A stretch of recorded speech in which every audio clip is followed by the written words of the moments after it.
Good afternoon, ma'am. Good afternoon. Verb क्या होता है? You can tell me in your own words.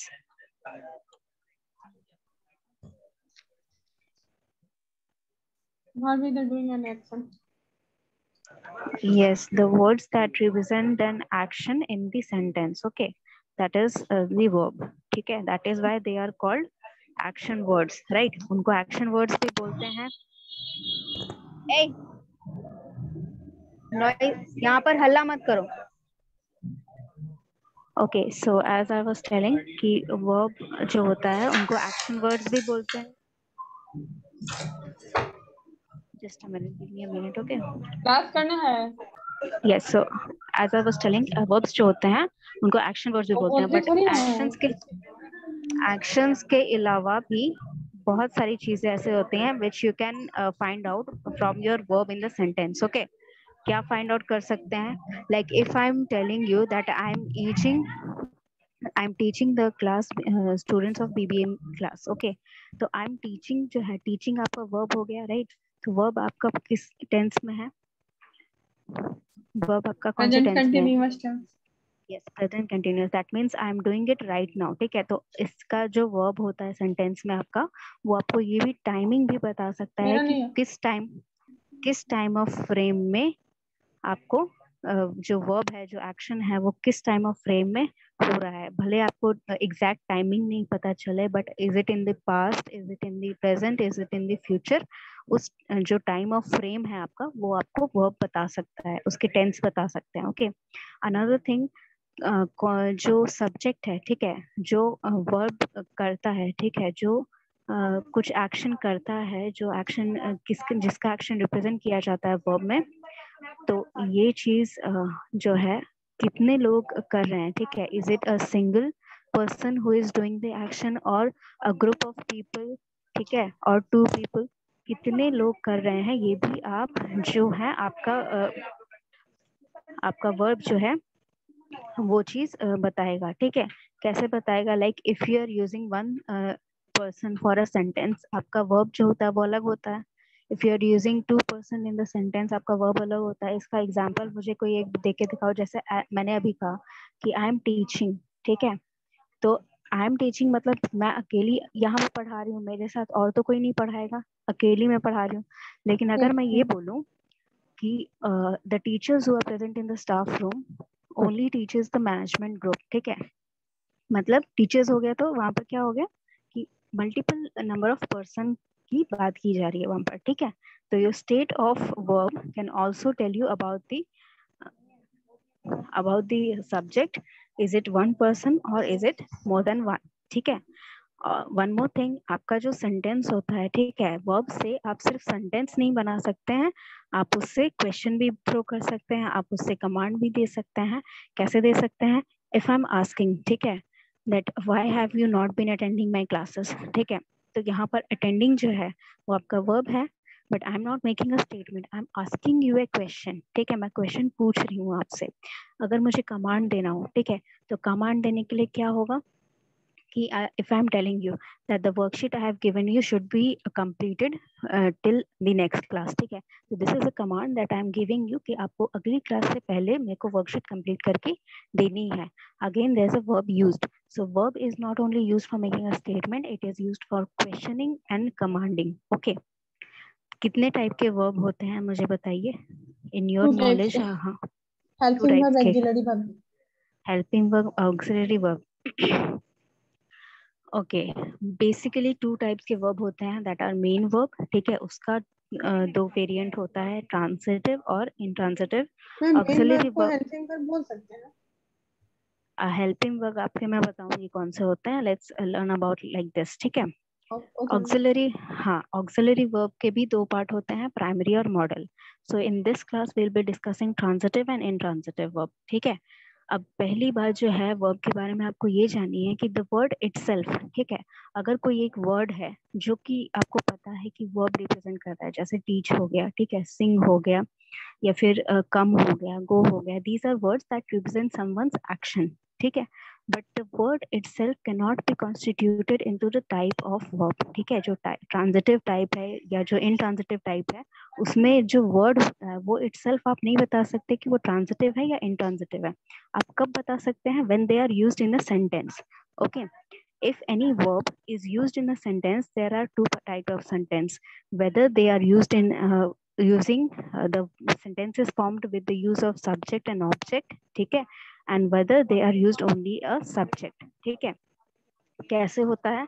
Transitive verb जो होते हैं, ठीक है, वहां पर जो एक्शन होता है, सब्जेक्ट एक्शन करता है और उसका इफेक्ट जो है वो ऑब्जेक्ट पे पड़ता है, ठीक है।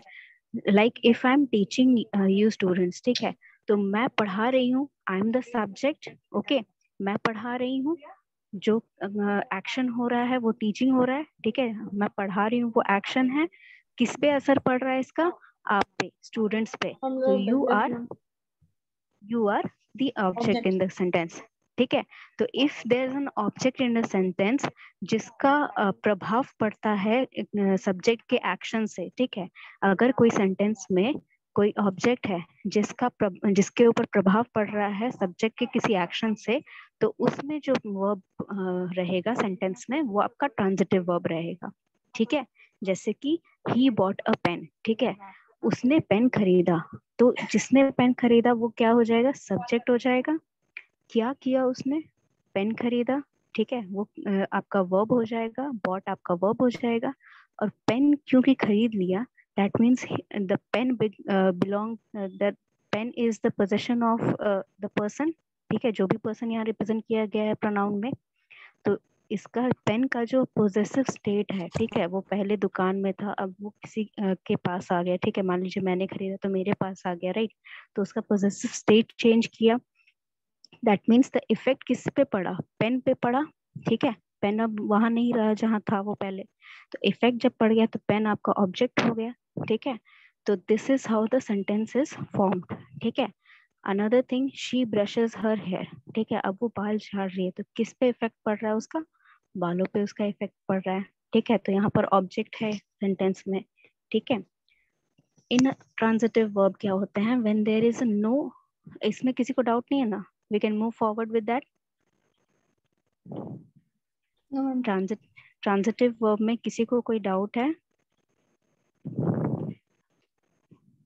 Okay, if you are no ma'am, not able to understand, अगर कोई डाउट भी है तो I will clear up with the examples below, ठीक है। ट्रांजिटिव वर्ब जो होते हैं, सॉरी, इंट्रांजिटिव वर्ब जो होते हैं, दे डज नॉट, जो सेंटेंस होता है जिसमें ऑब्जेक्ट नहीं होता है, ठीक है, जैसे अगर मैंने कोई काम किया तो या तो उसका इफेक्ट मुझी पे पड़ रहा है, ठीक है, तो सेम पर्सन या फिर सेम ऑब्जेक्ट, सब्जेक्ट या ऑब्जेक्ट दोनों चीज पर लागू हो रहा है। जो काम जो कर रहा है, जो पर्सन या जो ऑब्जेक्ट जो काम कर रहा है, ठीक है, उसका इफेक्ट उसी पे वापस पड़े, तो वो तो ऑब्जेक्ट सब्जेक्ट सेम हो गया, ठीक है। तो आप दो दो बार तो लिखोगे नहीं, ठीक है, तो एक ही चीज रहेगा उसमें, जो सब्जेक्ट रहेगा और जो वर्ब रहेगा। जब ऑब्जेक्ट नहीं हो सेंटेंस में, तो उस सेंटेंस में जो वर्ब आएंगे वो होंगे इंट्रांजिटिव वर्ब, ठीक है। जैसे सीता डांस्ड, मतलब सीता ने डांस किया, ठीक है, अब उसने डांस किया, इसका इफेक्ट किसी पे पड़ा क्या? अगर उसने डांस किया, सीता ने डांस किया, तो इसका इफेक्ट किसी पे पड़ा क्या? ma'am, नहीं पड़ा। तो that means there is only subject in this sentence, no, सिर्फ, हाँ, ऑब्जेक्ट नहीं है इसमें। तो यहाँ पर ये जो वर्ब हो जाएगा, डांस्ड जो वर्ब हो जाएगा, वो इंट्रांजिटिव हो जाएगा। Give me a moment please. As I was saying, अगर आपके कोई सेंटेंस में, ठीक है, ऑब्जेक्ट रहेगा, तब वो जो वर्ब रहेगा वो हो जाएगा आपका ट्रांजिटिव वर्ब। अगर ऑब्जेक्ट नहीं रहेगा तो आपका intransitive ma'am, इंट्रांजिटिव वर्ब हो जाएगा, ओके।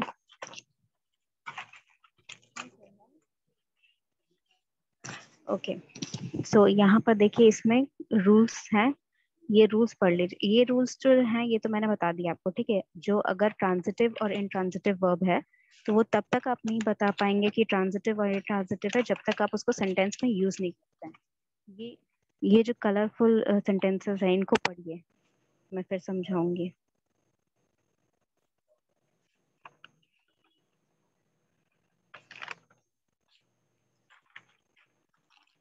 कलरफुल जो वर्ड्स हैं उनको पढ़िए।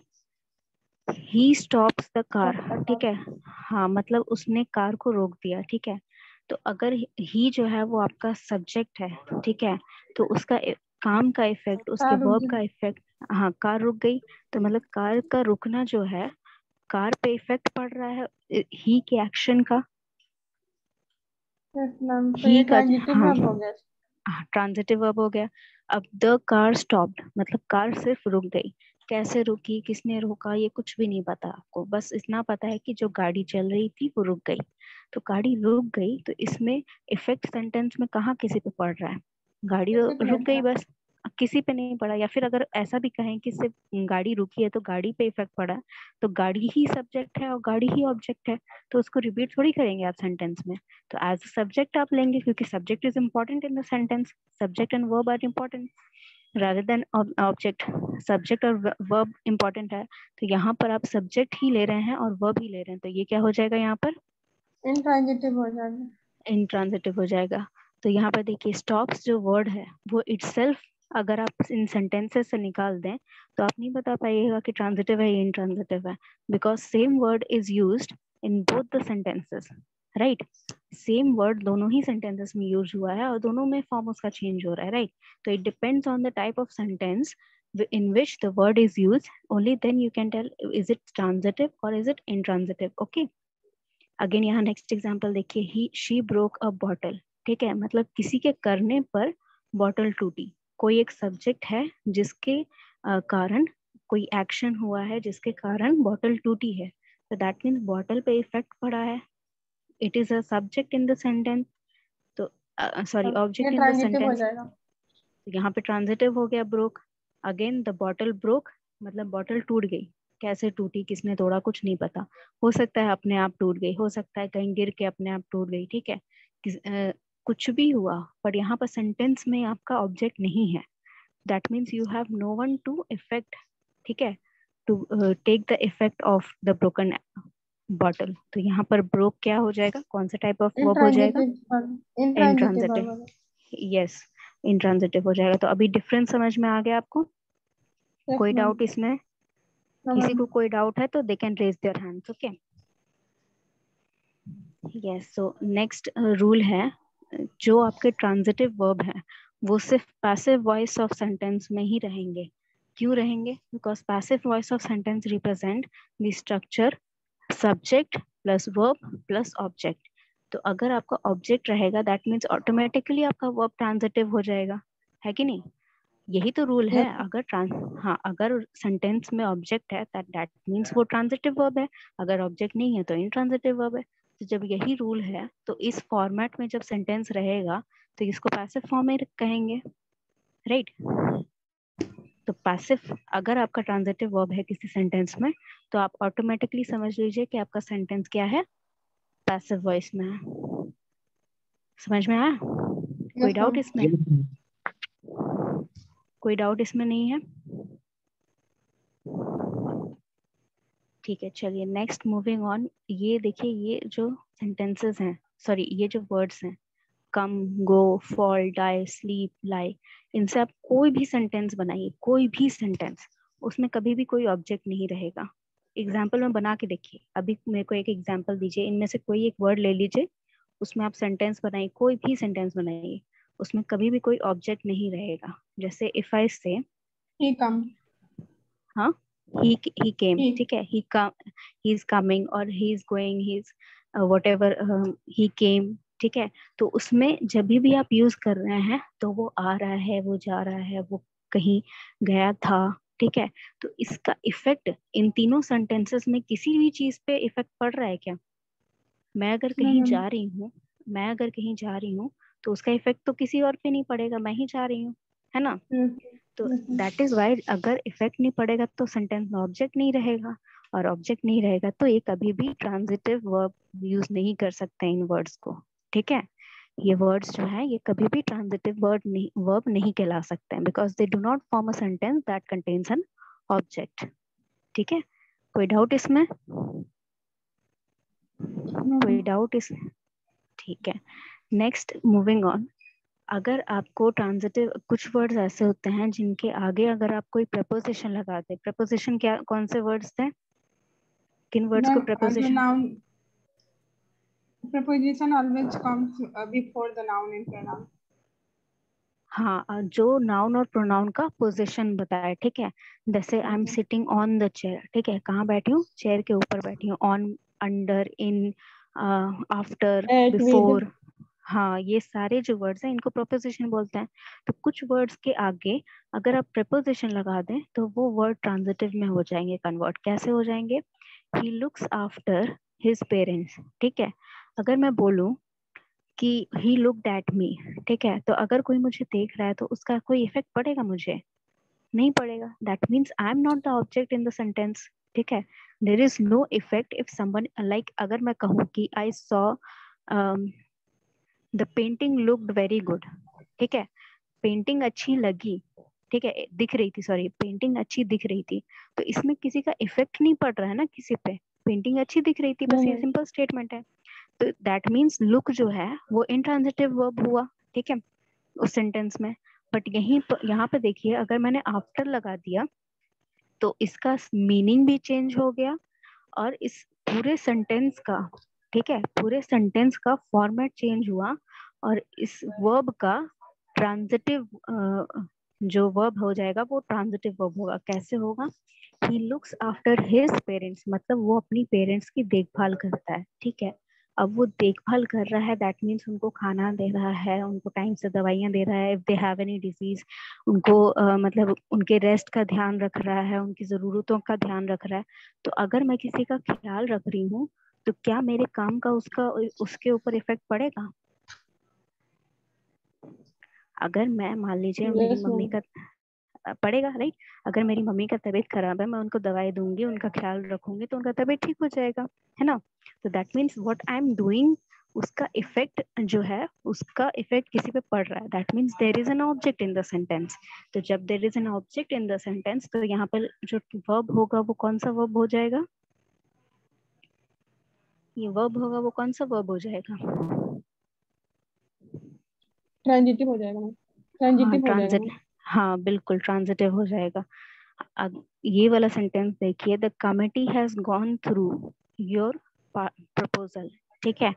गो मैंने अभी बताया, देखिए गो मैंने अभी बताया कि अगर मैं गो यूज करती हूँ तो ट्रांजिटिव यूज नहीं होगा क्योंकि they do not form a sentence that contains an object.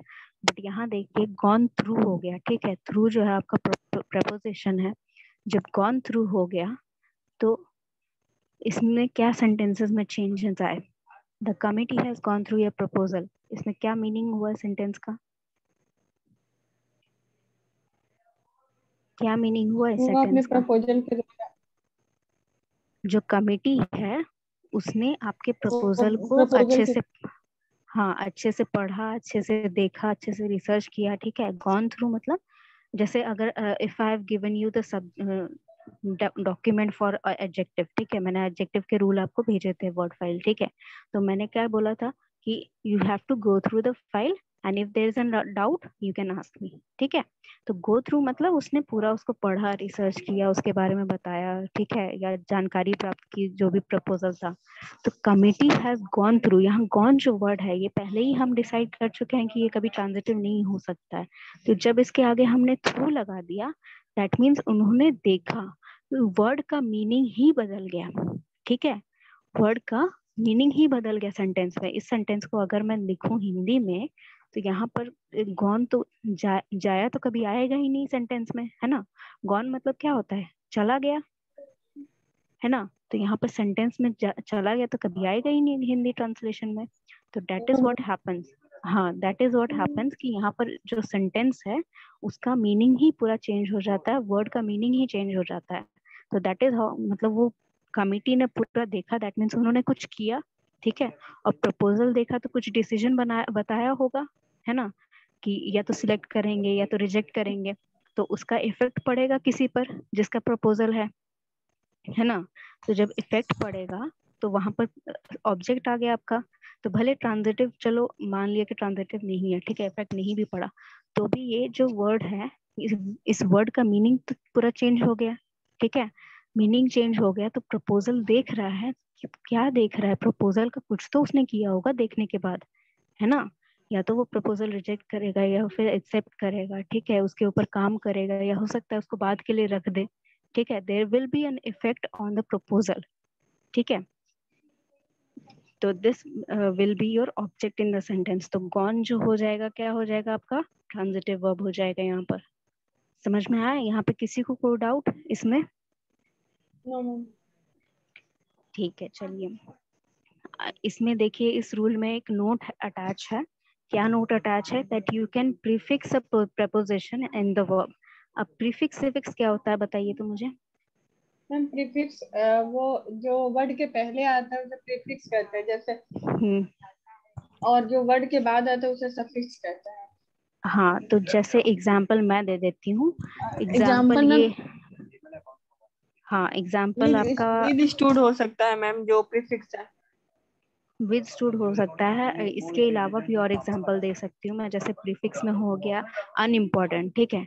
Important का मतलब होता है जरूरी चीज, ठीक है। अनइम्पोर्टेंट का मतलब पूरा बदल गया, ठीक है, कि वो बिल्कुल इम्पोर्टेंट नहीं है, ठीक है। अब सफिक्स जो होता है वो वर्ड के बाद लगता है। वर्ड के बाद लगने वाला क्या हो गया कि एल्डरली, ठीक है, या फिर बिटरली, ठीक है। He talk to me very bitterly, ये rudely, he talk to me very rudely, ठीक है। भले सेंटेंस का मीनिंग मैम नहीं बेस्ट बदला। भी तो हो सकता है, ईएसटी जो लगा। बेस्ट का ईएसटी नहीं, बेस्ट का EST is not suffix, best is itself a word, ठीक है। बेस्ट जो है वो ऑलरेडी एक वर्ड है। सफिक्स होता है जो वर्ड के ओके मैम। आगे कुछ हाँ, जैसे ईएसटी अगर लगाना है तो जैसे इसमें लग सकता है वाइजेस्ट में तक, वाइस आपका वर्ड हो गया, ठीक है। स्ट्रॉन्गेस्ट ईएसटी में मैम लगता हाँ बिल्कुल, स्ट्रॉन्गेस्ट में लगेगा। स्ट्रॉन्ग है, आपका वर्ड हो स्ट्रॉन्गेस्ट में। गया, हाँ, स्ट्रॉन्ग वर्ड हो गया, ईएसटी और आगे ईएसटी लग गया, है। वो हाँ वो सफिक्स हो जाएगा, ठीक है। तो जो भी जो वर्ड है, जो वर्ड रहना चाहिए, ठीक है, उस वर्ड के आगे कुछ लगे या उसके पीछे कुछ लगे, आगे लगेगा तो प्रीफिक्स, पीछे लगेगा तो सफिक्स। सफिक्स। तो वैसे ही हाँ, तो वैसे ही कुछ प्रपोजिशंस अगर हम वर्ब के आगे लगा देते हैं, प्रीफिक्स लगा देते हैं, प्री मतलब पहले होता है, ठीक है, तो प्रीफिक्स लगा देते हैं तो इसका भी यहाँ पर देखिए मीनिंग चेंज होता है। इसमें देखिए वर्ड का सेंटेंस देखिए, अ डिजीनेस ओवरकेम हिम, ठीक है। ओवरकेम हिम, डिजीनेस क्या होता है, थकान होना या चक्कर आना, ऐसा कुछ, ठीक है। तो dizziness yes overcame ma'am. Him मतलब उसको चक्कर आया, ठीक है, उसको चक्कर आया, ठीक है। तो इसमें इफेक्ट किसी पे पड़ा क्या? इफेक्ट तो नहीं पड़ा, तो यहाँ पर इन ट्रांजिटिव वर्ब होगा। बट ओवरकम जो है अगर उसको अलग अलग कर दिया जाए, ठीक है, अलग अलग कर दिया जाए, तो यहाँ पर देखिए वर्ब का मीनिंग चेंज हो जाएगा, सेंटेंस का मीनिंग चेंज हो जाएगा, ठीक है।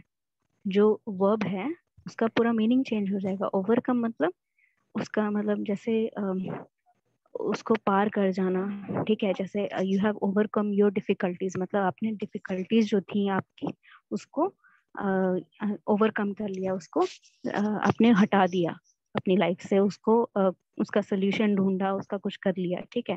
तो that is what overcome means. तो अगर उसने ओवरकम कर दिया और ओवर और कम को अलग अलग अलग कर दें तो वर्ड का पूरा मीनिंग चेंज हो जा रहा है ना। तो वही चीज अगर हम साथ में ले जा रहे हैं, प्रीफिक्स में लगा दे रहे हैं, तो वर्ड का मीनिंग पूरा चेंज हो जाता है। तो that is why you can do this, ठीक है। विदस्टूड कर सकते हैं, ओवरफ्लो कर सकते हैं। इसमें किसी को डाउट कोई? No ma'am. किसी को कोई डाउट नहीं है इसमें? We can move forward with that,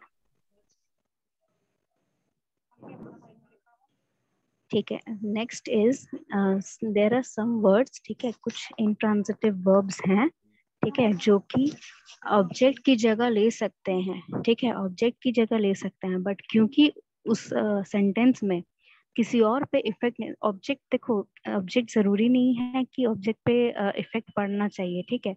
आपका ट्रांजिटिव वर्ब बनाने के लिए अगर आपका वर्ड ट्रांजिटिव होगा तब आपका इफेक्ट पड़ना चाहिए ऑब्जेक्ट के लिए, ठीक है। यहाँ पर देखिए क्या है, she smiled a mysterious smile, ठीक है। यहाँ पे देखिए ऑब्जेक्ट होना चाहिए था, बट यहाँ पे मिस्टीरियस स्माइल लिखा हुआ है, तो मिस्टीरियस स्माइल क्या ऑब्जेक्ट होगा? अगर उसने स्माइल किया तो इसका इफेक्ट तो किसी और पे नो नहीं मैम। पड़ेगा ना, है ना। तो यहाँ पे ऑब्जेक्ट नहीं है ये, बट ये ऑब्जेक्ट की जगह लगाया हुआ है। तो ये जो वर्ड होते हैं जो ऑब्जेक्ट की जगह लगा दिए जाते हैं, लेकिन है तो वर्ब, स्माइल करना वर्ब है ना, आप स्माइल करते हैं, ठीक है, तो स्माइल तो आपका वर्ब है, बट ये देखिए ऑब्जेक्ट की जगह लगा दिया है। तो इन वर्ड्स को जो ऑब्जेक्ट की जगह लगते हैं बट दे आर वर्ब, उनको कहते हैं कॉग्नेट ऑब्जेक्ट्स। ठीक है, क्या बोलते हैं उनको? Cognate objects. ठीक है, तो ऑब्जेक्ट्स इसलिए बोला गया क्योंकि ऑब्जेक्ट की जगह लगते हैं ये, बट होते ये नाउन है। ठीक है, he sighed a deep sigh. Sigh मतलब क्या होता है? जैसे मतलब ऐसे कभी कभी होता है ना कि आप थक जाते हैं या थकान से या फिर बोर हो जाते हैं, तो ऐसे करके सांस लेते हैं। ठीक है, तो हाँ, उसको बोलते हैं साई करना। ठीक है, तो जब वैसा करते हैं, ठीक है, यहाँ पर देखिए वो तो you are doing some actions in that. ठीक है, तो एक्शन वर्ड मतलब वर्ब होना चाहिए था, बट यहाँ देखिए ऑब्जेक्ट की जगह लगाया गया उसको। ठीक है, तो जब ऑब्जेक्ट की जगह लगाया गया है but that is a verb, तो ये हो जाएगा कॉग्नेट ऑब्जेक्ट। समझ में आया? कोई डाउट इसमें? कोई डाउट इसमें? Okay, next, moving on. Next जो है आपका, कुछ जो वर्ब्स होते हैं वो रिफ्लेक्सिव वे में यूज कर सकते हैं। रिफ्लेक्सिव मतलब क्या होता है? रिफ्लेक्शन मतलब क्या होता है? रिफ्लेक्ट करना। रिफ्लेक्स मतलब, रिफ्लेक्शन मतलब क्या होता है ये बताओ? मतलब मैम रिफ्लेक्स होना है। वही पूछ रही हूँ, रिफ्लेक्शन मतलब क्या होता है? हिंदी परछाई, परछाई। हाँ, परछाई। रिफ्लेक्शन मतलब होता है परछाई। तो रिफ्लेक्सिवली यूज करना मतलब कि उसकी, मतलब जो आपका सब्जेक्ट है या जो आपका प्रॉपर नाउन है या कोई भी नाउन है, प्रोनाउन है, उसको वो रिफ्लेक्स कर रहा है, मतलब उसकी परछाई जैसा बन रहा है। ठीक है, सिमिलर बन रहा है उससे। तो यहाँ कुछ जो वर्ब होते हैं उनको रिफ्लेक्सिवली यूज किया जाता है जब आपका ऑब्जेक्ट और सब्जेक्ट सेम हो। ठीक है, कैसे? द गर्ल किल्ड हिमसेल्फ, मतलब उसने अपने आप को मार दिया। ठीक है, तो ये जो अपने आप को आता है ना, वो आता है हर सेल्फ, हिर सेल्फ। ये मैंने पढ़ाया था आपको, ये होते हैं रिफ्लेक्सिव प्रोनाउन होते हैं दैट रिफ्लेक्ट्स इट्स। हाँ, तो ये क्या करते हैं, ये जो आपका प्रोनाउन है या आपका जो नाउन है उसको रिफ्लेक्स बैक करते हैं कि they are talking about the same thing. ठीक है, हर सेल्फ मतलब क्या हुआ, इसी लड़की की बात की जा रही है जो सेंटेंस के पहले में आई है ना? तो ये रिफ्लेक्स बैक कर रहा है इसकी सेम लड़की के बारे में। ठीक है, तो जब ऐसा होता है व्हेन यू रिफ्लेक्ट, जो आपका ऑब्जेक्ट की ये जगह क्या होती है, ये ऑब्जेक्ट की जगह होती है ना, subject plus verb plus object. तो जब आपकी ऑब्जेक्ट की जगह कोई ऐसा वर्ड आए that reflects back to your subject, subject. हाँ, तो ये जो वर्ब यहाँ पर जो किल्ड हो जाएगा, यहाँ पर आप कह सकते हैं that killed is used as a reflexively. ठीक है, वर्ब है that is used as reflexively. ठीक है, समझ में आ गया? कोई डाउट इसमें? नहीं, नहीं समझ में आता है, you can ask me. Okay, मैं रिपीट करूंगी और I can bring up more examples that can be understood by you. Okay, ऐसा मत बैठ जाना कि हाँ हम अपने से पढ़ लेंगे या फिर बाद में पूछ लेंगे। आप अभी पूछ लेना, कोई भी डाउट होता है we can clear up in the class. Okay, now similarly यहाँ पे देखिए ये नोट है दैट सम वर्ब्स, ठीक है, सम जो वर्ब हैं वहां पर जब आप सेंटेंस में यूज करते हैं तब हिमसेल्फ, हरसेल्फ, इटसेल्फ यूज करने की जरूरत नहीं है। The sentence is itself, like self explanatory sentence जो होता है ना, जो अपने आप ही खुद को एक्सप्लेन करे कि क्या हो रहा है सेंटेंस में, उन वर्ड्स में यहाँ पर ऑब्जेक्ट नहीं आएगा, तो वो रिफ्लेक्सिवली भी रहेंगे और इनट्रांजिटिव भी रहेंगे, क्योंकि ऑब्जेक्ट तो नहीं है कोई सेंटेंस में। कॉग्नेट ऑब्जेक्ट में मतलब कोई ऐसा भी वर्ड नहीं है जो एज अ ऑब्जेक्ट लगा हुआ है वहां सेंटेंस में। ठीक है, सेंटेंस आपका प्योरली सिर्फ सब्जेक्ट रहेगा और वर्ब रहेगा। ठीक है, तो द ट्यूब बर्स्ट मतलब जो ट्यूब है वो फट गया या ब्लास्ट हो गया। ठीक है, तो जब वो ब्लास्ट हो गया तो कैसे हुआ, क्यों हुआ, ये तो नहीं पता है सेंटेंस में, सिर्फ इतना पता है कि ब्लास्ट हो गया। तो इटसेल्फ यहाँ पर अंडरस्टूड है कि वो अपने आप फट गया। ठीक है, मान लो प्रेशर से फट गया या फिर हीट से फट गया, कुछ भी हुआ। ठीक है, you don't know the reason, but वो अपने आप हो गया, क्योंकि अगर कोई करता तो ये सेंटेंस दूसरा बनता ना। ठीक है, ये सेंटेंस का फॉर्मेट दूसरा बनता, that he was responsible for the event और समथिंग। ठीक है, तो यहाँ पर किसी को रिस्पॉन्सिबल नहीं ठहराया गया, that means there is no subject, only the tube is present, जो अपने आप फट गया। तो आपको यहाँ पर सब्जेक्ट नहीं मिलेगा, सॉरी ऑब्जेक्ट नहीं मिलेगा, तो यहाँ पर बर्स्ट क्या हो गया, ट्रांजिटिव हो गया पहली बात तो। अब यहाँ पर ये रिफ्लेक्सिव जो है इटसेल्फ जो है वो ब्रैकेट में इसीलिए लिखा गया है because it need not be used in the sentence, के ऑलरेडी अंडरस्टूड है कि वो अपने आप ही ब्लास्ट हुआ, तो इसीलिए ये रिफ्लेक्सिवली भी होगा। अब इसी तरह कुछ वर्ड्स जो होते हैं वो ट्रांजिटिव भी होते हैं, रिफ्लेक्सिवली भी होते हैं। कैसे? यहाँ पर देखिए इस सेंटेंस में she interested herself in, sorry invested होगा यहाँ पर,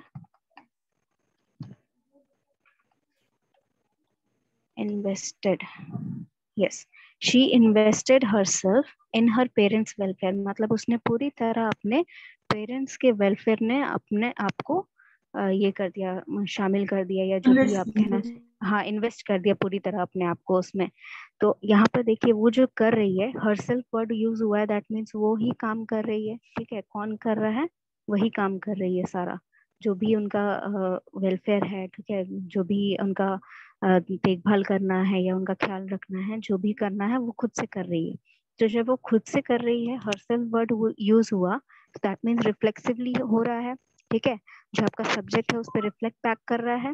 फिर उसके बाद यहाँ पर ऑब्जेक्ट भी है, क्योंकि ये जो काम कर रही है, अगर मैं किसी का ख्याल रख रही हूँ तो वो उस पर इफेक्ट पड़ रहा है, तो यहाँ पर ऑब्जेक्ट भी है, तो ट्रांजिटिव वर्ब होगा ये, ठीक है। तो ये जो इन्वेस्टेड जो वर्ड है ये आपका transitive भी होगा because there is a subject in the sentence, and because the word herself is used, that means it is reflecting back to the subject of your sentence. तो जब subject को reflect back कर रहा है तो reflexively भी होगा। तो जैसे यहाँ पहले में था कि intransitive था और reflexive था, वैसे ही यहाँ सेम transitive भी है, reflexive भी है। किसी को दोनों में कोई डाउट है? दोनों में अगर किसी को कोई डाउट है, नहीं है डाउट, मैं आगे बढ़ जाऊंगी। अगर किसी को डाउट होता है, मैं ये फाइल भेज दूंगी आप लोग को आज ही, अगर किसी को डाउट होता है तो मुझे नेक्स्ट क्लास में बता देंगे, मैं और एग्जांपल लेके रखूंगी just in case if you ask something about that. Okay okay then